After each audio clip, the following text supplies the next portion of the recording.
राधे राधे प्यारे भक्तों, जब जीवन में लगातार अंधेरा छाया हो, जब मन थक चुका हो, जब हर दिशा बंद सी लगने लगे, तब याद रखना ठीक उसी समय अच्छे वक्त के संकेत आना शुरू हो जाते हैं।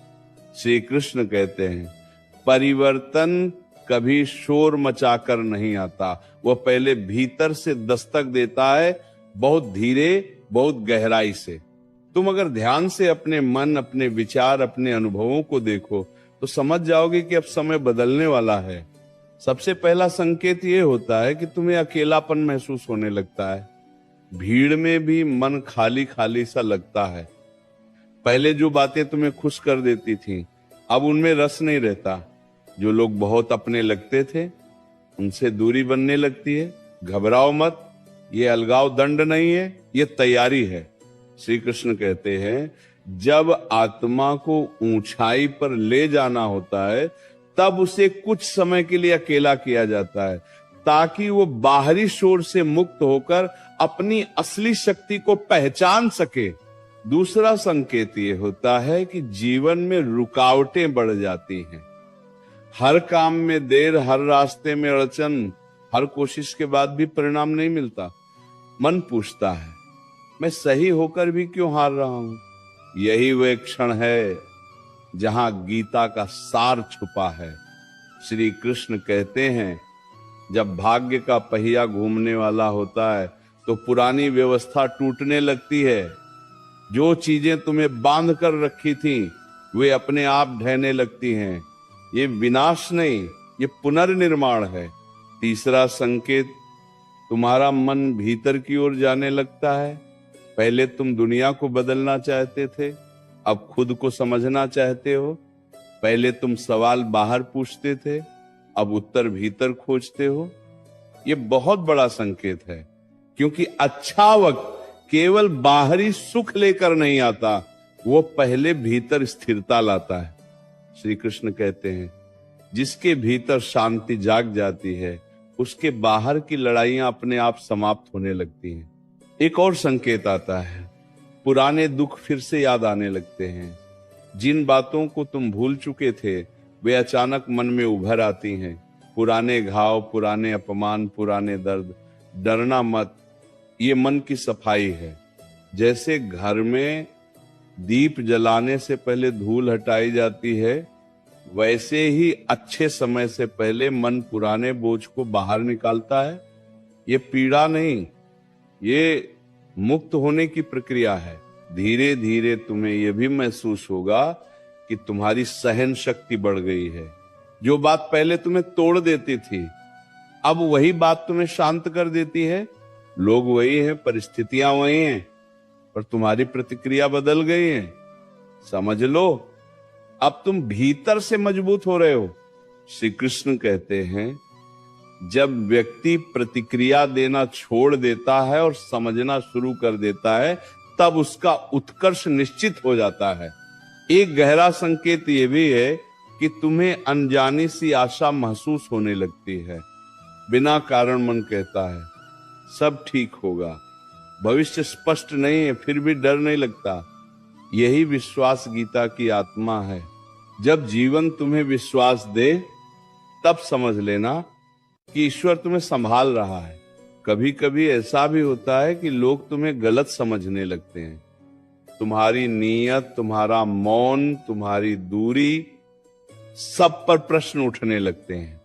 ये भी संकेत है। श्री कृष्ण कहते हैं जब तुम्हारा स्तर बदलने लगता है, तब पुराने दृष्टिकोण वाले लोग तुम्हें समझ नहीं पाते। ये पीड़ा अस्थायी है, पर इसका फल बहुत ऊंचा होता है। अच्छा वक्त आने से पहले जीवन तुम्हें झुका देता है।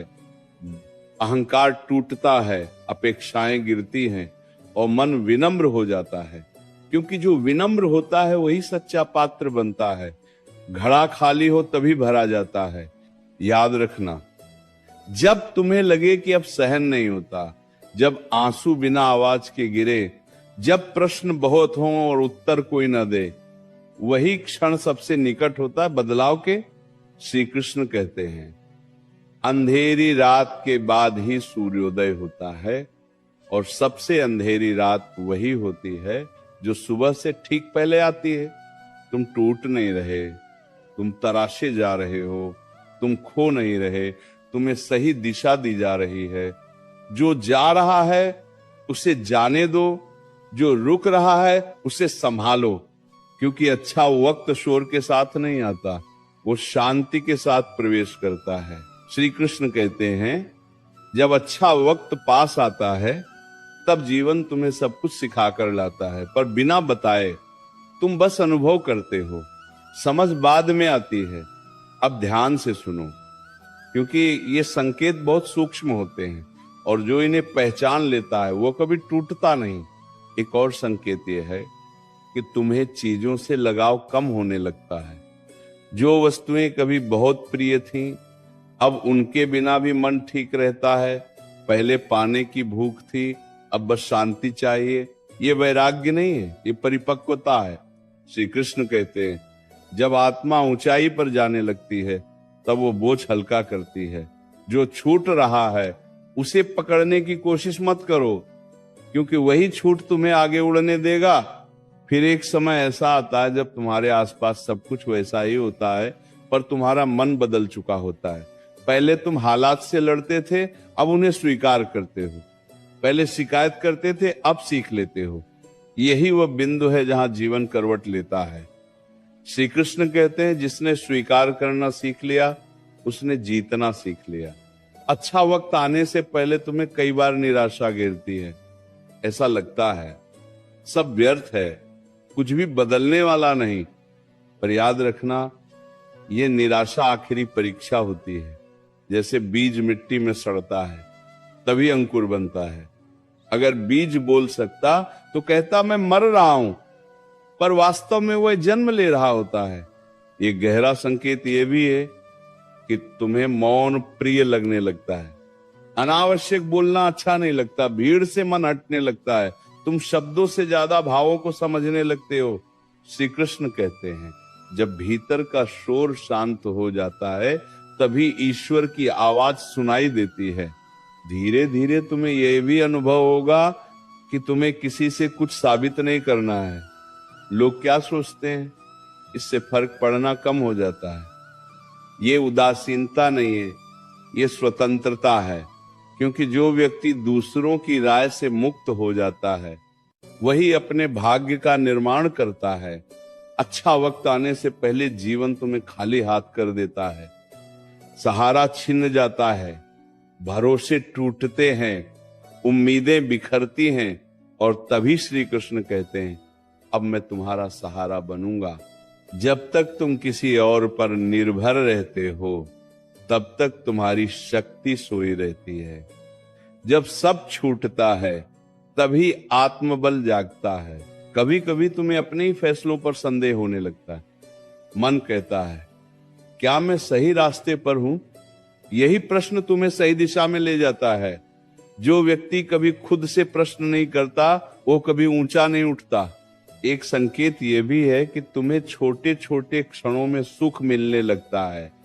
हवा का झोंका, सुबह की रोशनी, किसी का मुस्कुरा देना, ये सब अनमोल लगने लगता है। श्री कृष्ण कहते हैं जो छोटे सुखों को पहचान लेता है उसे बड़े सुख अपने आप मिल जाते हैं। याद रखना, जब जीवन तुम्हें तोड़ने जैसा लगे तब समझ लेना कि अब तुम्हें नया रूप दिया जा रहा है। लोहार लोहे को मारता नहीं, उसे तलवार बनाता है। वैसे ही ईश्वर तुम्हें कमजोर नहीं कर रहा, वो तुम्हें तैयार कर रहा है। अच्छा वक्त अचानक नहीं आता, वो संकेत भेजता है, तुम्हें भीतर से बदलता है, तुम्हें शांत करता है, तुम्हें अकेला करता है और फिर तुम्हें ऊंचाई पर बैठा देता है। जो इस प्रक्रिया को समझ लेता है वह कभी शिकायत नहीं करता, केवल धन्यवाद करता है। तुम्हारा समय आ रहा है, धीरे आ रहा है, पर स्थायी आ रहा है। इसलिए धैर्य रखो, मौन रखो और विश्वास रखो। श्री कृष्ण कहते हैं जो प्रतीक्षा करना सीख गया वह सबसे सुंदर फल पाता है। अब सुनो, क्योंकि यहां से वे संकेत शुरू होते हैं जिन्हें लोग अक्सर समझ नहीं पाते। और बाद में कहते हैं काश उस समय पहचान लिया होता। श्री कृष्ण कहते हैं अच्छा वक्त आने से पहले जीवन तुम्हें धीरे धीरे अंदर से खाली करता है, ताकि जो आने वाला है वह पूरा उतर सके। एक गहरा संकेत ये होता है कि तुम्हें बार बार ऐसा महसूस होने लगता है कि तुम जैसे पहले वाले तुम नहीं रहे। पुराने स्वभाव, पुरानी आदतें, पुराने क्रोध सब कमजोर पड़ने लगते हैं। कभी कभी तुम्हें खुद पर ही आश्चर्य होता है, ये मैं ही हूं जो पहले गुस्से से भर जाता था, अब शांत कैसे रह पा रहा हूं। यही वह परिवर्तन है जो आने वाले उजाले की घोषणा करता है। अच्छा वक्त आने से पहले मन में एक अजीब सी थकान आती है। शरीर काम कर रहा होता है पर आत्मा विश्राम चाहती है। ये आलस्य नहीं है, ये संकेत है कि तुम बहुत कुछ सह चुके हो और अब तुम्हें नई ऊर्जा मिलने वाली है। श्री कृष्ण कहते हैं जब आत्मा विश्राम मांगती है तब वह अगले चरण की तैयारी कर रही होती है। तुम यह भी अनुभव करोगे कि तुम्हें झूठ, दिखावा और बनावट से चिढ़ होने लगी है। जो बात सीधी नहीं है वह सहन नहीं होती। ये कठोरता नहीं है, यह शुद्धता की ओर यात्रा है। क्योंकि जो व्यक्ति सत्य से जुड़ जाता है उसके जीवन में स्थायी सुख आता है। एक और संकेत है, तुम दूसरों की पीड़ा जल्दी महसूस करने लगते हो। पहले अपने दुख ही भारी लगते थे, अब किसी और के आंसू भी भीतर तक चुभते हैं। ये कमजोरी नहीं है, ये करुणा का जन्म है। और करुणा उसी हृदय में जन्म लेती है जिसे ईश्वर विशेष कार्य के लिए चुनता है। कभी कभी ऐसा होता है कि तुम्हें जीवन बहुत धीमा लगने लगता है, जैसे सब कुछ रुका हुआ है। पर श्री कृष्ण कहते हैं यही वह ठहराव है जहां नियति अपने सबसे बड़े निर्णय लेती है। बीज मिट्टी के नीचे चुपचाप रहता है और उसी मौन में उसका भविष्य बनता है। तुम्हें यह भी लगेगा कि तुमसे कुछ छिन गया है, पर वास्तव में वो बोझ था जो तुम्हें आगे बढ़ने से रोक रहा था। रिश्ते, अपेक्षाएं, योजनाएं जो गिरते हैं उन्हें रोको मत, क्योंकि जो टिकने योग्य होता है वही टिकता है। अच्छा वक्त आने से पहले तुम्हें बार बार ये विचार आता है कि अब जैसा चल रहा है वैसा नहीं चलेगा। भीतर से आवाज आती है कुछ बदलना होगा। यही आंतरिक पुकार परिवर्तन का शंखनाद है। श्री कृष्ण कहते हैं जब आत्मा जागती है तब जीवन बदलने को मजबूर हो जाता है। तुम्हें छोटी छोटी बातों पर धन्यवाद कहने की आदत पड़ने लगती है। बिना कारण ईश्वर को याद करने का मन करता है। ये कोई संयोग नहीं है, ये संकेत है कि तुम्हारा संबंध अब परिणाम से नहीं प्रक्रिया से जुड़ रहा है। एक दिन ऐसा भी आएगा जब तुम्हें अपने पुराने दुख पर दया आएगी। तुम कहोगे मैंने कितना सहा है, और उसी क्षण तुम्हें अपनी शक्ति का एहसास होगा। जिसने सह लिया वही चुना गया है। याद रखना, जब अच्छे वक्त का समय पास आता है तब जीवन तुम्हें कमजोर नहीं, बहुत संवेदनशील बना देता है। क्योंकि संवेदनशील हृदय ही सच्चे सुख को संभाल सकता है। अभी सब कुछ स्पष्ट नहीं है पर दिशा तय हो चुकी है। अभी उत्तर नहीं मिले हैं पर प्रश्न सही हो चुके हैं। और जब प्रश्न सही हो जाएं तो उत्तर स्वयं चलकर आते हैं। श्री कृष्ण कहते हैं जो अंधकार से भागता नहीं वही प्रकाश का अधिकारी बनता है। इसलिए इस समय को कोसना मत। ये वही समय है जो तुम्हें उस ऊंचाई तक ले जाएगा जहां से गिर